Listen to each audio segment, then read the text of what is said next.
first player. So this move is a good move. Whatever your opponent does is bad for him. Or her. If it's a winning move, it's a winning move. Get that?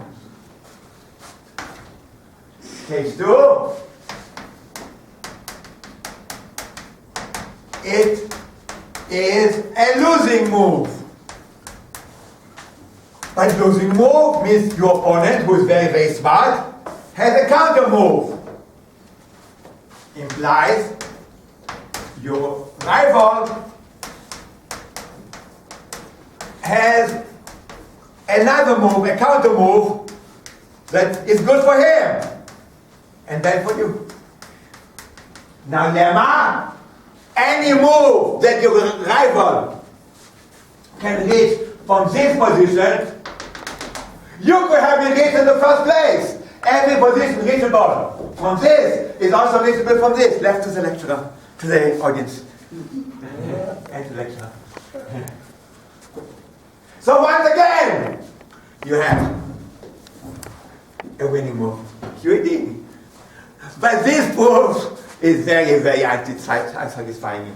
I know that it's an algorithm. You can do the so-called game of the graph, draw all the positions. So let me do an example how to compute the winning and losing. You can label the graph, the game. Look at all the positions. So I know, now I know the winning move. How do I find it? So let's do a simplified case. Only this board. So the winning moves, the legal moves, not winning moves.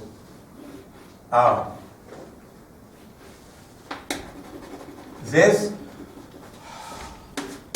and we take this, and we take this. Now from here, you can go here. So this is called the graph. It's a directed graph of all the game positions.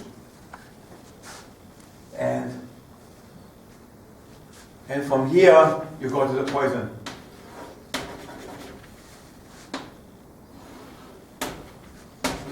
Now obviously, this is a losing move. Anything leading to a losing move is a winning move. So I know there exists a way of making your opponent die. That's a winning. But this is a losing move. If every move leads to a winning move for the opponent, it's obviously losing. So this is there. And if there exists an edge leading to an element, so it exists and for all. So we know it's winning. So it's another proof that this is a winning position. But this graph not only tells you that this is a winning position, it tells you what to do. This is what to do. So this is more informative. So this works if n is 2 and n is 2. But if m is 10 to the power 20 and n is 3 times 10 to the power 30, the graph, the size of the graph is big, so big the whole universe will not contain it. So this algorithm is not suitable. So this is very, very unsatisfying. And it's a much better strategy to develop a heuristic machine learning, like in tests, looking ahead 5 or 10 moves and having some ranking, and use heuristics to find out whether it's winning or losing, rather than use this. So in this case, it's once again, it's legit, but completely useless. So it's very, very unsatisfying. What are worst cases of unsatisfying things in finite mathematics, in which the law of excluded middle is very, very frustrating? So here's another favorite one. And also tells you that you cannot trust doctors. After statistics in general, whenever it tells you that it's not good to smoke, don't smoke, because statistics say that the probability of you living to such an age is much smaller if you do smoke. But this, yeah? So does the law of the excluded middle, do you accept it here because everything is finite here? Yeah, I accept it gradually and reluctantly. Okay. It's legit, but completely frustrating and useless. Okay. And it doesn't do me any good. Except there is a way. If I play against you and I'm friends with, for example, what's his name, Carlson, the greatest drum player in the world, I can do this move and see what he does, counter move, and then I lose against him. But I do copy his move and win against you. So, and so that's. But if M&A are big enough, even Carlson won't be able to do it. So it's very satisfying. What if you look at look at the smallest winning move? I mean, you've got a function from a pair M. Yeah. You have many winning moves. Pick the lexicographically smallest one. Yeah. This is a function of two variables. Yeah, but very hard to compute. Well, but for small M and M, and you would get a collection of sequences. Oh, I get nothing for AS. Sure. Well, I don't know. Have you tried it? No, it's a good question. Okay. Okay, so here are some examples where it's not satisfying. Well, one famous one is Pascal. I like Pascal because Pascal's triangle and also Pascal's hexagonal theorem, but Pascal was also a born-again Christian, and he had the proof why you should believe in God and in Jesus. Because there are two cases. Case one, God exists. Then if you sin, you rot in hell forever. If case two, God doesn't exist, so if you still live a good life, you don't lose anything, so you may lose some pleasure. But since the punishment is infinity, negative infinity, he says it's still good to behave. But of course, this is completely flawed, but never mind. I'm not going to argue with Pascal. Okay. But another similar, more profound paradox where you abuse the law of excluded middle for finite cases is Newcomb's paradox. Another beautiful paradox. And Newcomb's paradox. So once again, it's about a God who can predict everything, who knows what you're going to do. So there are two cases, two boxes. Box A, that you can see what's going on. Box A has $1,000. And box B, you don't see. And God would decide whether to put nothing or put $1 million. Now, if you gonna pick A and B, and God will predict it and put nothing. If you're only gonna do pick B, then God will predict it and put $1 million. So by the law of excluded middle, it's good to pick both boxes. And here goes the stupid argument. So I took it from Wikipedia. So there are four cases once again. Okay. The predicted choices, predicted, what God will predict, and the actual choice. Oh, sorry, I need to move on. So go to the table, and using flawless logic, the law of excluded middle, you can prove you should pick both boxes. It is stupid. Predicted choice and actual choice. And then the payout. So let's have the table. If your actual choice is A and B, and God predicts there is A and B, then you get only $1,000. If your actual choice is B only, but God will mess up and predict A and B, you get $0. If the actual choice is A and B, and God will predict only B, you get 10 to the power 6, but 10 to the power $3. And finally, if the actual choice is B only, and the predicted choice is a B only, then you get 10 to the power 6. So here goes newcomer. Case 1 and case 2. If the actual choice is A and B, then this then this is bigger than this. Yeah, this is bigger than this, and this is bigger than this.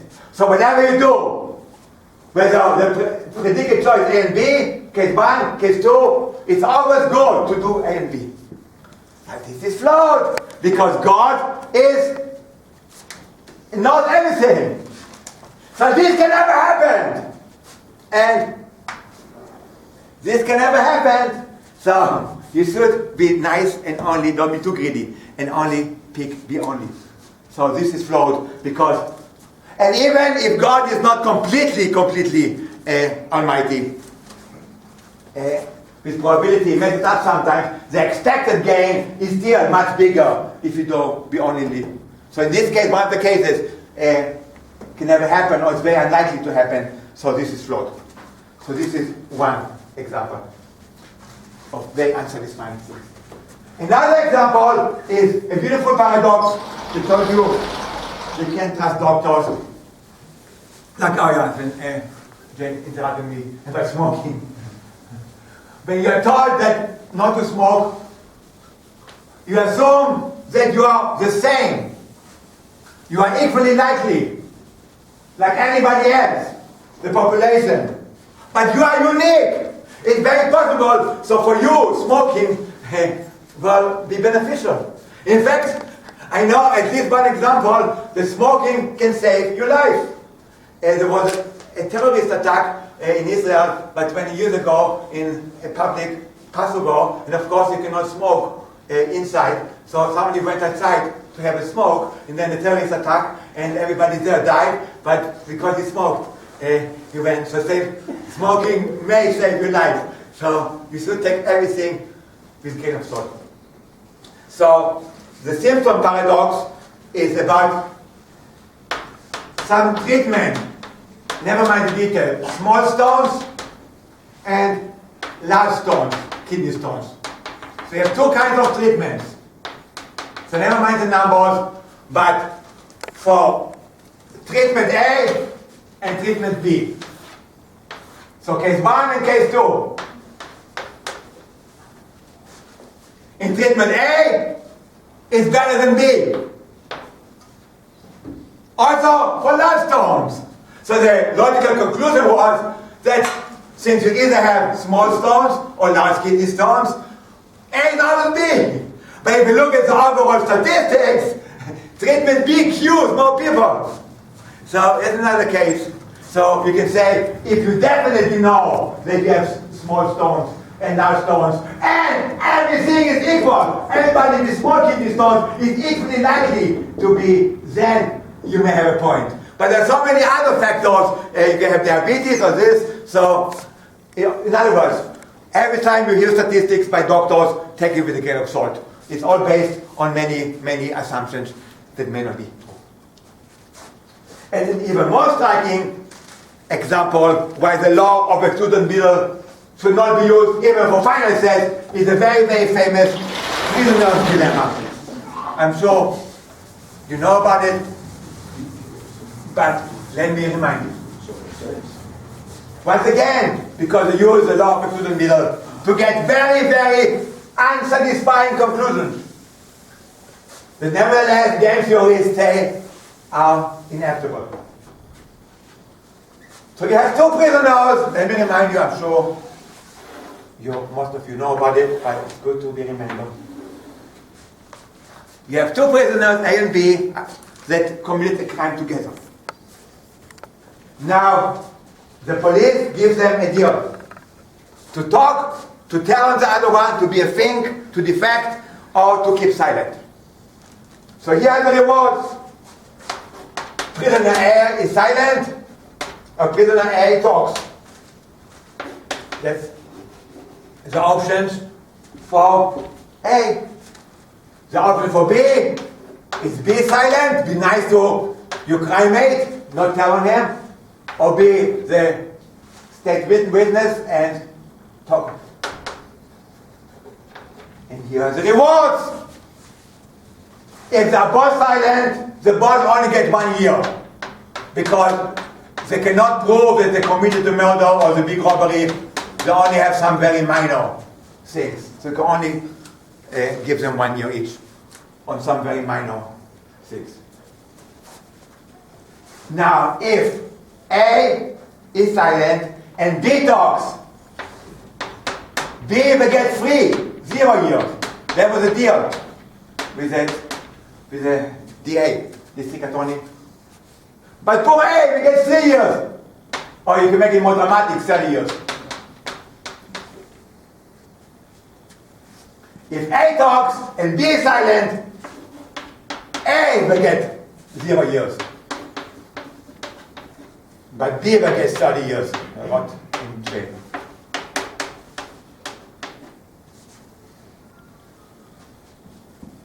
And if the boss talk, the A gets 20 years. Okay, let's say 10 years.